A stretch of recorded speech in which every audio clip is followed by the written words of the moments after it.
Bismillahirrahmanirrahim. Assalamualaikum warahmatullahi wabarakatuh. Waalaikumsalam warahmatullahi wabarakatuh. Dan salam sejahtera teman-teman podcast Portal Media. Alhamdulillah hari ini merupakan salah satu episode spesial kita karena telah didatangi oleh salah satu bintang tamu spesial, salah satu legend musisi di Indonesia. Tua banget, Yaitu legend. Iya siap. Bang Akang Yuki Arifin Martawijaya. Siap insyaallah. Iya. Ya, Yuki. Beliau ini vokalis band Pas Band. Jadi kalau belum ada yang kenal ya Insyaallah. kalian itu Nggak apa-apa juga, nggak masalah. Jadi, kelewatan. Iya. Jadi yang bahaya itu katanya nggak kenal Rasulullah. Itu lebih bahaya lagi. Betul. Bang Yuki. Siap insyaallah. Panggil Bang atau Akang bagus ya?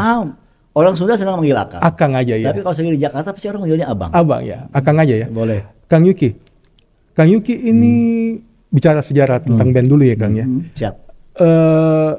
Ada fun fact yang saya dapat ini sebelum masuk ke Pas Band atau memberikan Pas Band. Bang Yuki, Akang Yuki ini salah satu anggota Java Jive. Oh iya, aduh. Itu tuh kayak Itu fun fact yang Iya. tadi malam saya dapat. itu cerita yang jangan dibicarakan. Terus terang jangan dibicarakan. Ya. Yang ya kita tahu lagunya Java Jive kan pop Bang. Oh iya Akang, betul. Pak. Betul. Kok bisa? Mereka itu teman satu SMA. Oh, satu SMA. Jadi Java Jive itu terdiri dari sebagian anak SMA 2, Iya. sebagian anak SMA 19, sebagian anak SMA 5. Iya. Bandung. Bandung. Jadi gabungan antara 3 SMA itu. Nah, saya anak SMA 2. SMA 2. Saya anak SMA 2. Saya Sprit Dani, anak SMA 5. Gitaris yang dulu Miko almarhum, dia anak SMA 5. Almarhum ya. Drummer Edwin SMA 2. Pemain bass Nui SMA 2. Gitu. Jadi saya kemudian diminta, saya bukan vokalis pertamanya. Oh, bukan. Jadi ada beberapa vokalis sebelumnya. Iya. Terus kemudian mereka ngajakin saya, yuk ngapain ya? Bantuin Java Jive, oke. Kami main, kami sering juga beberapa kali manggung dan sebagainya. Yang agak nyambung selera musiknya adalah Miko. Karena dia gitaris kan, Iya, sama iya, musik-musik rock. Yang lain terus terang memang lebih ngepop. Lebih ngejazz gitu. Lebih fusion. Saya malah nggak pernah dengerin jazz. Fusion oke lah, masih juga dengar. R&B masih dengar. Terus saya hanya bertahan, entah saya lupa, setahun atau 2 tahun. Tapi waktu itu sudah mulai masuk kakak kelas kami di SMA. Namanya Fatur. Oh, Kang Fatur. Fatur itu masuk ke Java Jive, ngebantuin Tony, pemain keyboard. Tony ini pemain keyboard, butuh blok keyboard, dan kemudian butuh backing vokal. Masuklah Fatur sebagai pemain piano, bisa main keyboard, bisa ngeblok, nyanyinya bagus, suara 2, suara 3 dia bisa.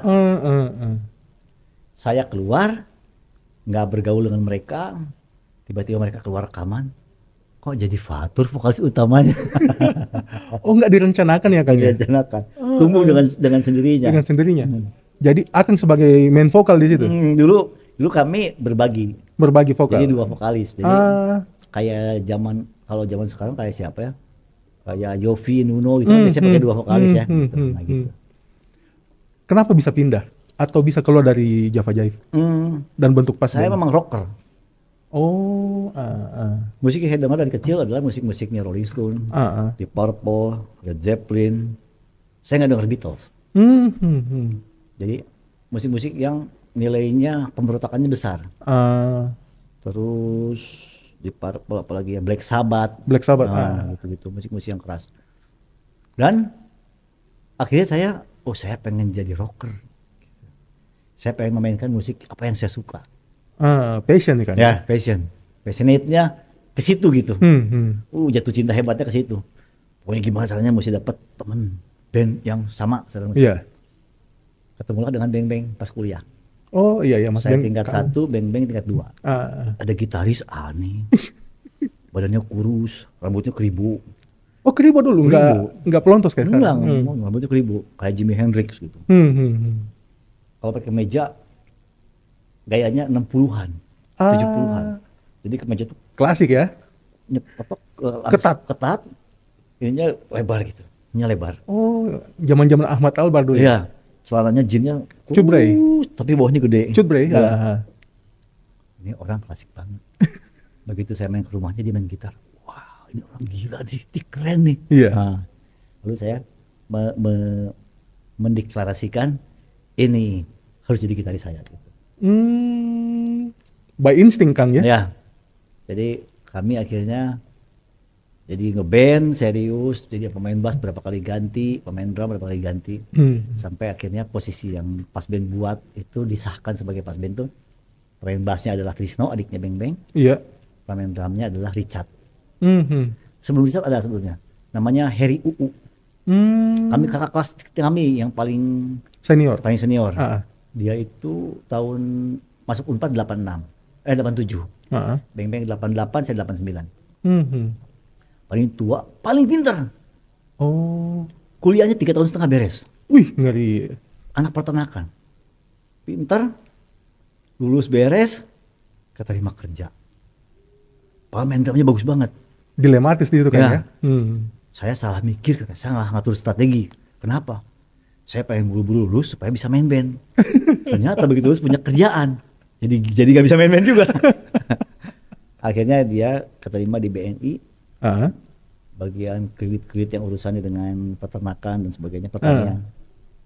Akhirnya jadi pejabat di sana dan alhamdulillah dia sampai sekolah S2, S3 disekolahkan oleh BNI. Jadi akhirnya jadi orang penting. Sering kali ketemu dan dia bilang, nyesel gua, kenapa lu gak main band sama kalian ya? Cemburu Kang ya? Iya. Saya bilang beruntung kamu. Kalau kayak kami ini kadang punya uang, kadang nggak punya uang. Iya. Kadang sibuk dengan manggung. Senin Kamis ya. Kadang sibuk dengan manggung, kadang-kadang nganggur, kok nggak tur-tur ya.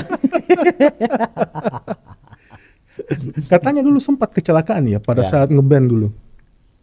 Saya ini senang olahraga ekstrim game dari kecil. Misalnya kan? Saya main BMX, main freestyle BMX, main downhill, mountain bike, main motocross. Panjat tebing. Oh, laki banget olahraganya semua Kang ya? Main panjat tebing, main skateboard. Jadi nama tengah saya adalah kecelakaan. Jadi kalau saya buka baju, habis mandi, saya lihat badan saya udah nggak sinkron, kiri kanannya udah simetris ya? Udah nggak simetris. Jadi dada retak 2 kali sebelah kiri, terus engsel lepas kiri 3 kali. Lepas engsel siku sekali, pundak sekali, kiri kanan kaki udah kena, lutut 2 kali digips kiri kanan. Wah udah banyak lah pokoknya. Dan yang terbesar adalah yang memaksa saya hijrah. Oh iya. 2015 tabrakan motor. Oh motor Kang ya? Motor.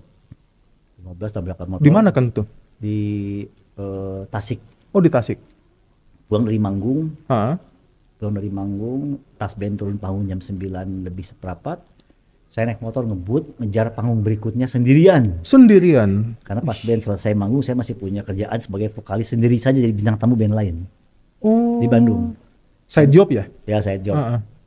Jam 11 bukan nyampe ke Bandung, malah nyampe ke rumah sakit. Nyampe ke ke tempat kecelakaan. Dan akhirnya tetap manggung, 10 lagu dan kaki berantakan. Tetap manggung, bayar utang. Saya maksakan, saya bisa menyanyi. Saya bilang yang tabrak kaki saya bisa nyanyi. 10 lagu setelah saya nyanyi langsung dipanggul, berobat ke. Itu nyanyinya sambil berdiri atau duduk? Sambil duduk. Karena nggak bisa berdiri. Tempurung udah pecah, siku lutut patah tubuh. Disposition. Oh disposition. Nah itu jadi tulang kering dengan paha enggak. Ya gitu lah.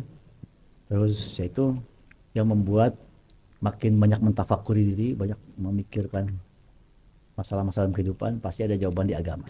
2016 saya mengikrarkan diri, saya hijrah. 2016 kan? 2016. Itu diskusinya biasa kan, sempat kan sebelum hijrah ini, Akang kan biasa kayak tadi cerita kita di luar kan, diajak ke sini ogah, Nah, pada saat sudah hijrah, dengan siapa diskusinya tentang agama? Nah, ini kelebihan tempat saya hijrah ini adalah tempat bergabungnya para ulama, tempat bergabungnya para ustadz dari berbagai golongan, bahkan di sumbernya di India itu adalah tempat bergabungnya berbagai mazhab, Maliki, Hanafi, Hambali, Syafi'i, ada semua. Di kita juga jadi tempat bergabung berbagai golongan, dari mulai FPI ada, mantan FPI ada, Salafi ada, MNU banyak, Muhammadiyah banyak, Persis banyak, komplit lah Kang, ada semua. Kenapa kami bisa bersatu? Karena kami tidak dipersoalkan kepada perkara ubudiyah. Teknis ubudiyah tidak dibicarakan. Fikih-fikih, kembangan fikih yang berat nggak dipersoalkan. Jadi kami dilarang membahas khilafiyah. Mana yang bercabang, kami tidak boleh berantem. I see. Oke? Lu punya ulama, oke, kamu ulamanya bilang apa? Gini. Oke, sip. Saya terima pendapat ulamamu. Saya punya guru saya, dalilnya ini. Oke, deal. Salam, udah oke, beres. Enggak terlalu dipertajam lagi Kang ya. Apa yang mesti dipertajam? Perkara imaniyah. Betul. Ketauhidan, nggak bisa ditawar. Imaniyah, ketauhidan nggak bisa ditawar. Harus Tuhan yang satu, Allah dan Rasulullah. Dan sunnah. Sunnah, ada pertanyaan yang terjawab setelah saya hijrah bertahun-tahun. What the meanings of sunnah? The lifestyle of Prophet Muhammad SAW. Oh, beres sudah. Selesai sudah. Lifestyle. Kamu dapat cerita tentang lifestyle Rasul, soal celananya. Oke, saya punya cerita tentang bajunya. Oke. Kamu amalkan celana, saya amalkan bajunya. Deal, nggak masalah. Di situ damainya Kang ya. Saya belum tahu nih dapat dalil tentang celananya. Saya ikut gaya kamu deh. Sudah. Kalaupun saya dapat cerita tentang ternyata bukan celana, sarung. Oh ya udah, kamu pakai celana, saya pakai sarungnya Rasul. Dan kami percaya dalil kamu kuat, dalil saya juga kuat. Oke, udah. Nah, Kang Yuki ini kan setelah hijrah kan masih manggung nih. Nah, bagaimana dengan pendapat tentang musik itu haram? Nah, ini jadi untuk bisa ambil jalan tengahnya ya. Iya, betul. Jadi perkara yang sangat penting diajarkan oleh guru-guru kami adalah bagaimana meluruskan syahadat. Iya. Bahwa la ilaha illallah Muhammadur Rasulullah itu harus sebuah sumpah. Sumpah bahwa sesembahan kami, tempat kami memuja, tempat kami memuji, tempat kami bergantung, tempat kami meminta pertolongan, tempat kami bermanja-manja, tempat kami curhat, dan sebagainya adalah Allah Subhanahu wa Ta'ala. Gimana caranya? Ikuti Rasulullah. Rasul senang bermanja-manja, menangis-nangis tengah malam, bercinta-cinta dengan Allah, bahkan mengadu kepada Allah, bahkan malu kepada Allah. Ya? Iya. Kadang-kadang nangis malu, ya Allah maafkan saya hari ini. Kadang-kadang ya Allah ini anak saya gini. Wah, silahkan ya. Ikuti cara Rasulullah lewat sholat tengah malam, lewat zikir dan doa. Jadi ini utama. Lewat doa, lewat cara sholat yang nyewat sholatnya Rasul, sunnah-sunnahnya Rasul, cara sholat sunnahnya Rasul. Zikir, ada sanad zikir yang bisa diikuti, ada pola ini, pola Sayyidina Ali, pola siapa silahkan ikuti. Doa bebas. Nah, ini perbaiki dulu. Ini perbaiki, nanti yang lama-lama, yang lain-lainnya diperbaiki oleh Allah. Insya Allah. Ya, harus yakin sekali. Karena Rasul dulu pernah menemui sahabatnya datang ke masjid dalam keadaan mabuk. Sahabat yang protes. Rasul, si Etam datang ke sini mabuk. Kata Rasul, biarin. Yang penting dia sholatnya hebat. Nanti kalau sholatnya hebat, semua perkara yang lainnya dibetulkan oleh Allah. Amin. Nah, jadi kami diinspiringkan oleh perkara ini. Nah, kami sibuk memperbaiki syahadat, mencontek gaya hidup Rasul, sholat yang benar, dan kemudian belajar menata kehidupan yang lainnya beriringan dengan kekurangan masing-masing.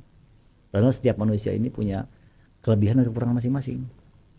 Kalau ibaratnya sakit zohir itu ada sakit mata, ada yang sakit matanya, ada sakit kupingnya, ada yang kakinya belah-belah, ada yang jempolnya kejepit pintu, beda-beda gitu. Nah, ini mana yang mesti dibetulin? Setiap orang tahu sendiri. Karena pada dasarnya Allah itu Ar-Rasid. Ar-Rasid itu maha punya kurikulum. Kita dikasih kurikulum SD, dari sini dulu belajar, dari sini dulu, dari sini, baru ke sini, baru ke situ, baru ke sini gitu. Gak mungkin Anak kelas 6 SD dikasih ujian kelas 1 nggak mungkin. Atau anak kelas 1 dikasih ujian kelas 6 pasti berantakan. Tapi Allah juga punya kurikulum setiap manusia sesuai dengan kebutuhan perkembangan jiwa ruh masing-masing. Kami diajarkan ke sana sehingga ya udah tadi enjoy aja, nikmatin. Setelah tahu apa tugasnya, Kang, Akang jangan tinggalin musik, kembali ke musik. Siapa yang rekomendasikan itu? Oh, guru Akang ya. Guru kami, guru-guru kami di dakwah itu, Akang kembali ke musik. Gimana caranya mereka mengenal bahagianya syahadat, bahagianya mencontek Rasul. Iya. Bagaimana sholat berhadapan dengan Allah Subhanahu Wa Taala. Ya Allah, nikmat sekali hari ini. Ya Allah, hebat sekali sholat hari ini. Iya. Terima kasih ya Allah. Engkau sediakan waktu khusus berhadapan denganku hari ini. Ceritakan nikmatnya agama. Jadilah inspiring untuk orang-orang di teman-teman masa lalu Akang. Iya. Karena sebaik-baiknya pengantar agama adalah kaumnya. Seorang ulama nggak bisa datang ke pemain band, nerangin agama. Bisa diledek itu ulama, atau bisa dicuekin, atau bahkan bisa dilempar batu oleh pemain band. Anak metal diantarin agama, marah-marah dia, karena nggak tahu cara menyampaikannya. Tapi kalau Akang sebagai dulu sesepuh underground Bandung, keliling ke teman-teman underground, pasti didengerin apa yang dikatakan oleh Akang katanya. Dan jangan takut-takutin mereka, tapi tawarkan kebahagiaan. Jadi musik bisa sebagai alat dakwah juga Kang ya. Betul. Tapi bagaimana caranya Akang menanggapi ketika ada itu tadi cibiran-cibiran bahwa musik itu haram? Betul. Akang kan sudah hijrah. Ya, betul. Nggak cuma itu sebetulnya. Yang meledek itu komplit. Dari mulai yang meledek perkara kecil sampai meledek perkara besar. Misalnya Kang. Contoh. Yuki ke masjid sekarang bentar lagi hujan besar nih. Itu hari-hari Kang. Hari-hari. Iya Kang. Tiba-tiba dari Yuki yang selalu bikin chaos di tetangga, ngajak begadang sambil buka botol bir sambil gaple sampai pagi. Terus ketawa-ketawa. Wah, sampai jam 4 subuh. Ya kadang-kadang nyanyi-nyanyi sampai pagi. Malam jadi pagi, pagi jadi malam. Bapak-bapak jadi nggak ngantor. Jam 7 bapak-bapak harus berangkat ngantor, mereka ngantuk luar biasa. Akhirnya bolos. Iya. Ibu-ibunya datang ke rumah, marah-marah. Komplain ya. Pak Yuki, awas ya. Jangan bawa bapak suami saya besok begadang terus begini. Mereka jadi nggak bekerja gara-gara Pak Yuki ini. Wah, dimaki-maki saya. Komplain. Begitu tiba-tiba ke masjid, mereka semua kaget. Kesurupan apa dia? Iya. Saya cuek aja ke masjid. Lewat lagi, wih, bentar lagi hujan besar nih. Ada rocker ke masjid. Terus aja ledekan tiap hari. Ledekan itu adalah bagian dari ujian Allah atas kekuatan kita inginkan Allah. Insya Allah. Ya Allah, saya pengen Allah. Oke, kata Allah, silakan. Ikuti cara Rasul. Saya ke masjid, ikuti cara Rasul. Coba kuat nggak dia nih orang ini? Iya. Kasih cobaan dari tetangga yang dulu teman main gaple. Mulai cotu. Wah, naik ke masjid. 1, 2. Coba berubah nggak dia? Oh enggak. Iya. Naikin levelnya kan. Wah, bentar hujan besar nih. Ada orang ke masjid. Rocker waktu saja. Iya. Jadi coba. Tambah berat tiap hari ya. Sampai tadi. Katanya udah hijrah. Kok masih merokok sih? Iya. Apa yang kita mesti kerjakan? Guru saya ngajarin, Kang, ujian di titik itu bukan melawan. Ujian di titik itu adalah bersabar. Ya Allah, saya memang jelek. Ya Allah, saya memang hina. Saya ini bukan siapa-siapa. Saya ini orang yang dahulu berbuat selalu kejelekan-kejelekan. Ya Allah, tolong hinaan-hinaan ini jadi kifarat dosa saya. Insya Allah. Tolong terima amal saya yang saya sedikit. Gitu. Jadi guru hijrah saya, kalau ada sesuatu yang nggak enak, jangan lihat orang itu, jangan lihat kejelekan orang itu, tapi lihat kejelekan diri Akang. Karena orang yang berhasil hijrah, ada yang sibuk melihat kejelekan dirinya dan kemudian memperbaikinya. Gitu. Tanggapannya kan ketika ketemu dengan ya segelintir orang bilang musik itu haram, itu gimana Kang? Ada yang kalau dia ngajak duduk baik-baik, saya terangin. Iya. Tapi kalau yang nyerang, saya diemin aja, cuek aja. Hari-hari aja. Coba Sunda mah hari-hari itu apa ya? Didiemin aja. Anjing menggonggong, kafilah berlalu.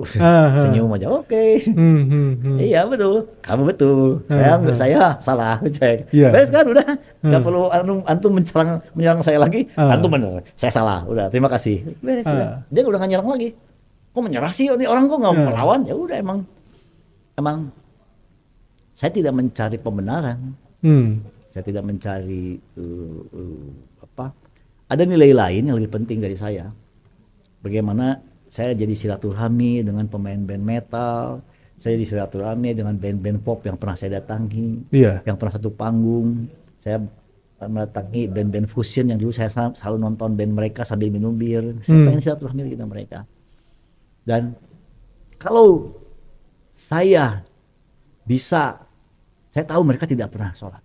Saya tahu mereka mabuk setiap manggung di kafe itu. Kalau sampai orang ini sholat, betapa bahagianya Allah. Betapa saya bisa dapat pahala dari dia. Iya. Ya? Kalau dia kemarin gak pernah sholat, tiba-tiba jadi sholat. Dia sholat sendiri, dia dapat satu pahala. Saya jadi dapat dua. Betul. Karena saya sholat sendirian, ditambah sholat dia. Iya. Ketika saya bawa satu band, ada 5 orang. Dia 5 sholat, saya jadi 6 sholat. Iya. Ya. Dia berjamaah. 5 orang kali 25, 125. Saya sholat sendirian, tidak berjamaah. 125 tambah 1, 126. Alhamdulillah, saya dapat sholat berjamaah. Saya belajar meyakini itu. Allah sangat berhitung dengan teliti. Allah sangat memikirkan dan Allah sangat memberikan rewards. Udah. Jadi mungkin maksudnya Akang ini, musik itu kayak pisau ya? Ya. Bisa dipakai untuk motong sayur, motong daging. Bisa juga dipakai untuk membunuh. Betul. Tergantung siapa yang makainya. Gitu Kang ya? Setuju banget. I see. Kalau saya bukan lagi bilang pisau, tapi seperti pedang. Pedang itu tajam ke kiri, tajam ke kanan. I see. Kita bisa tebas dia ke kiri, dia bisa tebas ke kanan. Kemana apa yang ingin kalian tebas? Bisa sehebat itu. Tak, hilang udah lehernya. Tak, hilang pohonnya. Tak, hilang daunnya. Tak, hilang kakinya. Ada salah. Memang ada beberapa hal yang dia sehebat itu. Misal, tapi itu bukan cuma musik. Iya. Ilmu pengetahuan. Betul. Ilmu pengetahuan. Ilmu hukum itu hebat sekali, kayak tebasnya. Dia bisa menolong orang, kita menjadi pengacara, dia membebaskan dari persoalan-persoalan hukum, tapi kita bisa membebaskan seorang penyelundup, human trafficking, yang masukin orang dari Cina, jumlahnya 1.000 orang masuk ke dalam kontainer, kemudian kita bela di pengadilan, dia bebas. Ya, bisa. Gak perlu jadi seniman, gak perlu jadi musisi. Betul. Ini lagi Kang, ada yang saya mau tanya. Tadi yang menarik tadi Akang bilang bahwa nama tengah saya kecelakaan. Nah setelah hijrah juga katanya kecelakaan juga Kang. itu memang ajaib. Bagaimana bisa itu Kang? 2018 guru saya setiap nongkrong itu selalu bilang begini, hampir selalu. Kalau ketemu beliau per 2 minggu atau per 3 minggu selalu mengingatkan, Akang sudah diajarkan bagaimana mengkuras dosa-dosa Akang masa lalu. Bagaimana sholat memperbaiki dosa-dosa tidak sholat. Amalan sunnah bagaimana memperbaiki dosa-dosa kita yang juga berceceran. Amal-amalan dakwah bagaimana Akang menghapus dosa-dosa, dosa maksiat, dosa masa lalu lah. Ya, dosa masa lalu yang sifatnya menjadi detonator. Akang jadi detonator. Jadi inspiring buat kebobrokan. Sekarang dengan dakwah Akang menjadi inspiring untuk kebaikan. Jadi menghapus dosa-dosa yang sifatnya sosial. Akang sudah tahu, tapi kenapa Akang lalai? Hati-hati Kang, jangan sampai lalai ya Kang ya. Apa yang sudah diajarkan, kuncinya Akang laksanakan dengan senang hati. Kerjakan, istiqomahkan. Sudah tahu kan? Beda dengan dulu belum tahu. Sekarang udah tahu. Hati-hati ya, iya. Suatu saat itu ada ijtima Cikampek. Tahu Cikampek pernah dengar? Pernah. Pernah ke sana juga. Jadi semua orang datang. bolak-balik daftarkan diri untuk berangkat 40 hari, ada yang berangkat 4 bulan. Saya bolak-balik. Bukan untuk berangkat, untuk nganterin orang. Oh, antar jemput orang. Jadi saya enggak, kebayang nggak? Saya karena saya punya mobil, pulang ke Bandung, mobil penuh, balik sampai ke Cikampek. Nanti sore berangkat lagi ke Bandung, angkut lagi orang penuh, balik lagi ke Cikampek. Terus gitu bolak-balik. Kayak calo angkot.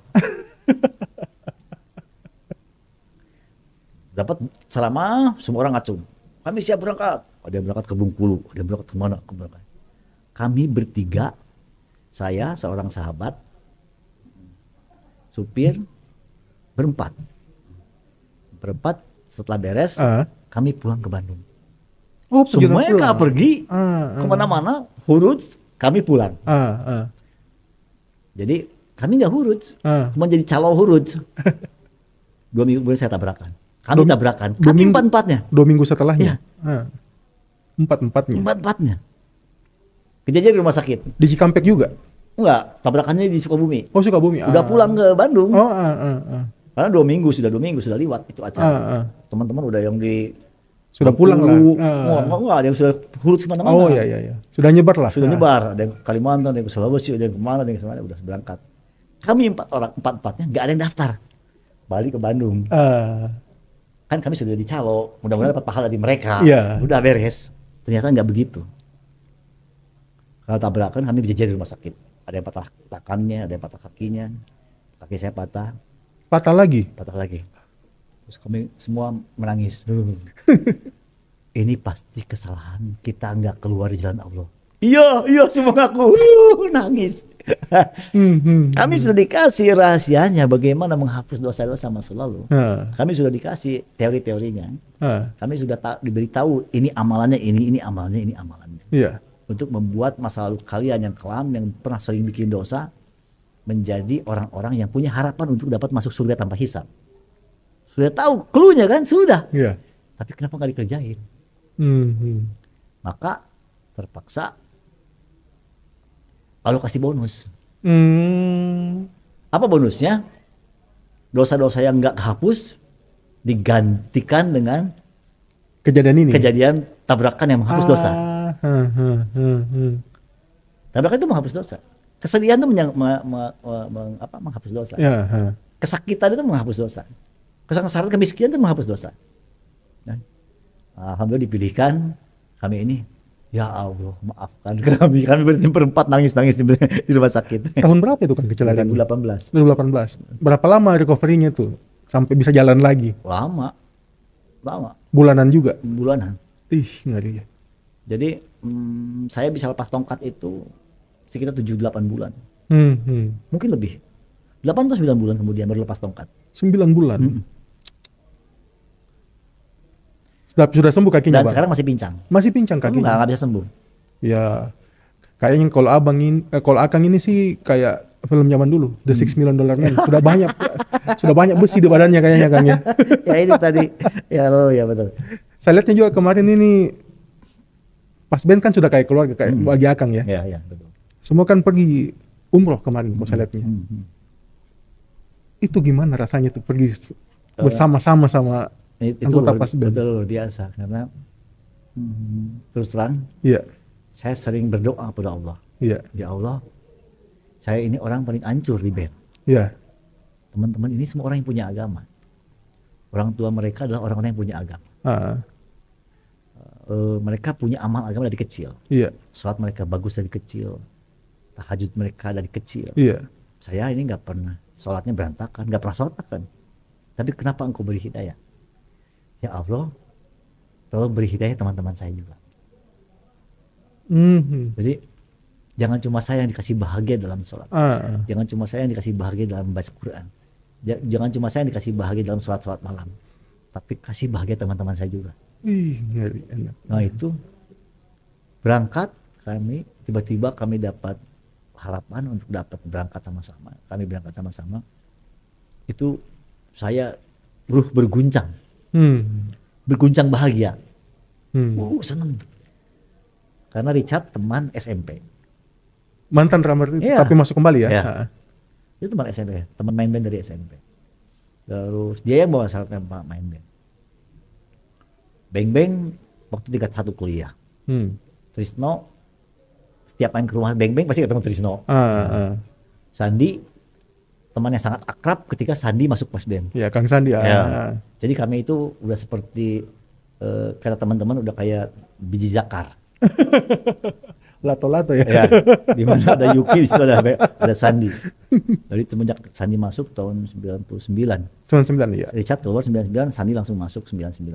Jadi drummer ketiga. Dari additional. Oh, additional duluan. Dari additional nggak belum member. Member tuh 2002. Baru diangkat jadi member.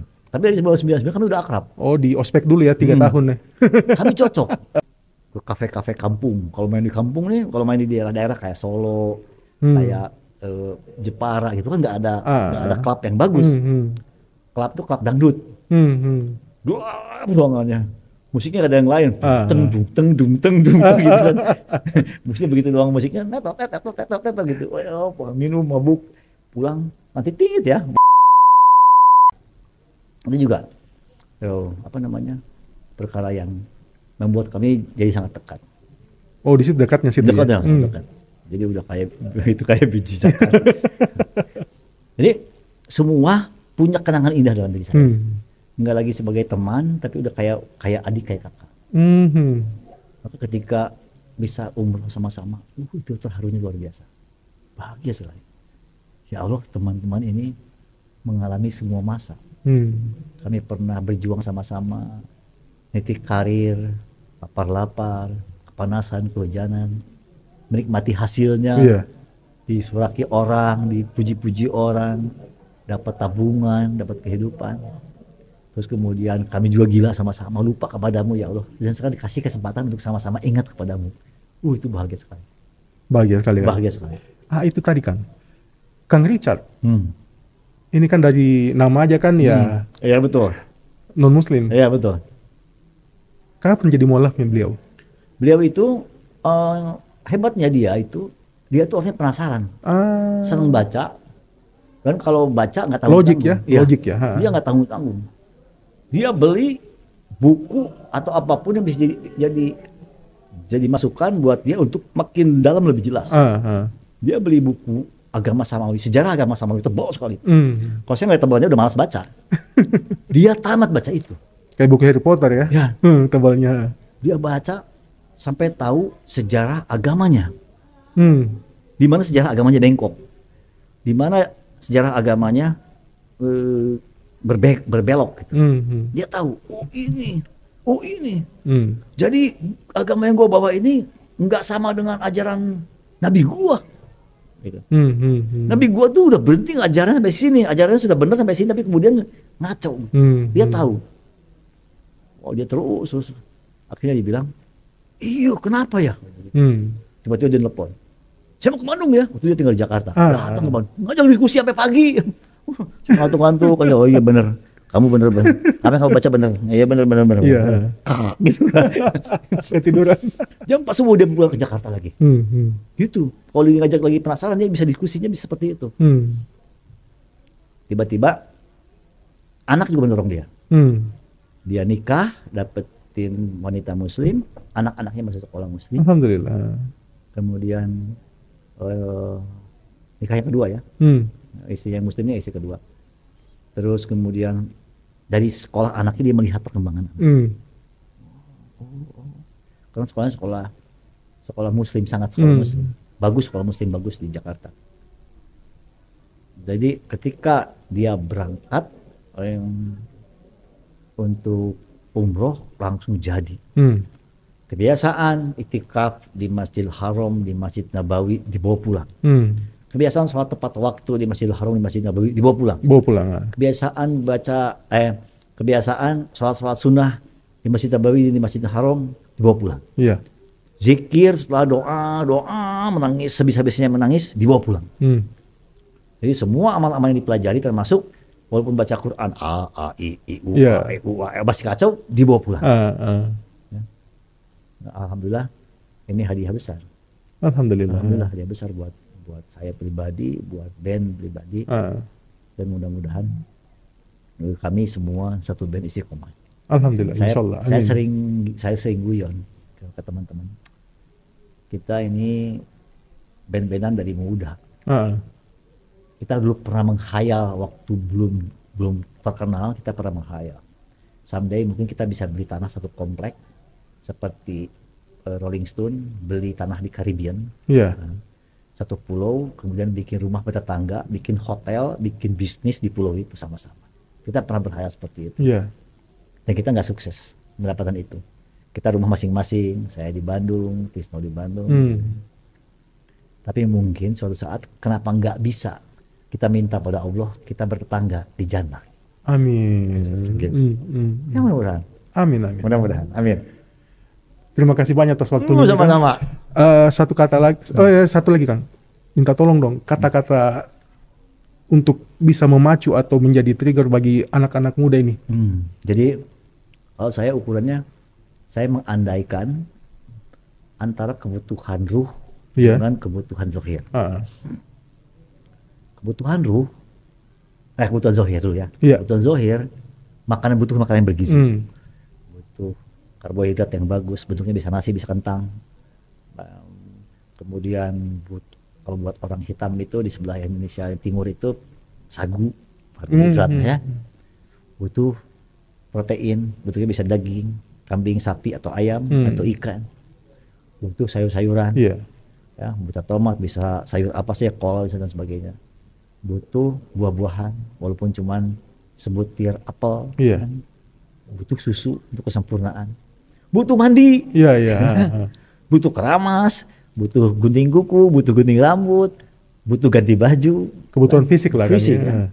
Maka dia akan sehat. Dan dia akan pede. Kalau itu semua terpenuhi, makannya cukup, pakaiannya bersih, ketemu orang nggak malu, sikat gigi sudah, senyum juga enak, dan karena giginya bersih dan sebagainya. Hidungnya juga nggak nyangkut-nyangkut, ada ingus dan ada korong gitu kan, karena bersih. Dibuat. Begitu juga ruh kita. Ruh kita juga punya sifat yang sama. Persoalannya yang membuat ruh sehat itu bukan daging, bukan nasi, bukan sayur, tapi sholat tepat waktu seperti nasi. Butuh sholat sunnah seperti protein. Butuh zikir dan doa seperti makan sayur. Ya, butuh sholat malam, ya, seperti minum susu dan buah-buahan. Dan kemudian butuh wudu yang baik dan bersih, ya, sehingga bersih luar biasa. Kalau bisa wudu tidak pernah putus, agar dia segar. Terus kemudian butuh salon bercukur dan sebagainya. Dia butuh amal-amalan lainnya, amal-amalan yang mengkomplitkan dia untuk bisa terlihat bersih, terlihat ganteng dan luar biasa. Ini PR-nya. Kan. Jadi kenapa guru saya ngajarin katanya kafah atau dalam bahasa kitanya completely. Amal agama itu harus completely. Jangan saya sudah sholat, dari sudah. Ya. Saya sudah zikir, saya mau zikir aja, nggak bisa. Ya. Oh, saya mah udah huruf, sudah aja, nggak lagi yang lain, enggak. Semua harus komplit karena semuanya adalah obat atau rahasia ruh ini survive di muka bumi, nanti juga masuk kubur dia survive, kemudian dia juga survive masuk padang mahsyar, dia juga survive menghadapi pengadilannya Allah, dia juga survive melewati menanjak sirot 500 tahun mendatar, 500 tahun menurun, 500 tahun sampai ke jannah. Ini butuh modal, butuh kondisi ruh yang sehat luar dalam, komplit, tidak kurang satu perbekalan pun. Maka mari sama-sama menumbuhkan ruh-ruh yang sehat lewat amal-amal yang completely ikuti Rasul dan semua gaya hidup sesuai dengan Rasul. Insyaallah sesuai dengan apa yang dicontohkan Allah, dicontohkan Rasul lewat contohnya Nabi Jibril alaihissalam. Insyaallah. Nah, ini kunci. Ini harus dipegang kuat. Maka kalau ini dipegang kuat, kita insya Allah menerima tantangan apapun kita kuat. Insyaallah nggak apa-apa nanyak dikit lah, kan ada jannah. Nggak apa-apa lah dihina sedikit lah. Kan nanti dapat rewardnya hebat dari Allah. Maka kiatnya hari-hari jangan lupa bicarakan Allah setiap saat, bicarakan Rasul, contek Rasul, dan fokus melihat kampung akhirat. Insyaallah. Ya, ini kunci. Terima kasih banyak atas waktunya. Sama-sama. Akang Yuki Sama-sama. datang ke studio podcast kami, Oh ya, Portal Media. ya. Ini merupakan suatu kebanggaan dan suatu pleasure lah bagi Ya, kami. ya. Terima kasih banyak, Kang. Sama-sama, Iya. sama-sama nuhun. Terima kasih banyak atas perhatiannya teman-teman Portal Media. Hmm. Billahi taufiq wal hidayah. Assalamualaikum warahmatullahi wabarakatuh. Waalaikumsalam warahmatullahi wabarakatuh. Selamat memasuki bulan puasa. Iya. Marhaban ya Ramadan. Amin ya Allah. Mohon maaf lahir dan batin semua. Sama-sama ya. Iya, Mohon kan? maaf lahir dan batin. Semoga kita semua dikasih kemampuan oleh Allah gaspol habis-habisan. Insya Allah ya. Gaspol habis-habisan selama 30 hari ya. Baca Quran hebat, ibadah-ibadah sholat dan sebagainya, berdiri tengah malam dan sebagainya kuat, tidak dikasih sakit, dikasih hati yang legowo, dikasih pikiran cerdas walaupun dalam keadaan lapar masih bisa berpikir cerdas. Insya Allah ya. Ya. Dan yang terakhir dikasih malam Lailatul Qadar. Insya Allah. 1000 bulan. Ya. Marhaban ya Ramadan Amin. teman-teman Portal Media. Terima kasih banyak. Assalamualaikum warahmatullahi wabarakatuh. Waalaikumsalam warahmatullahi wabarakatuh.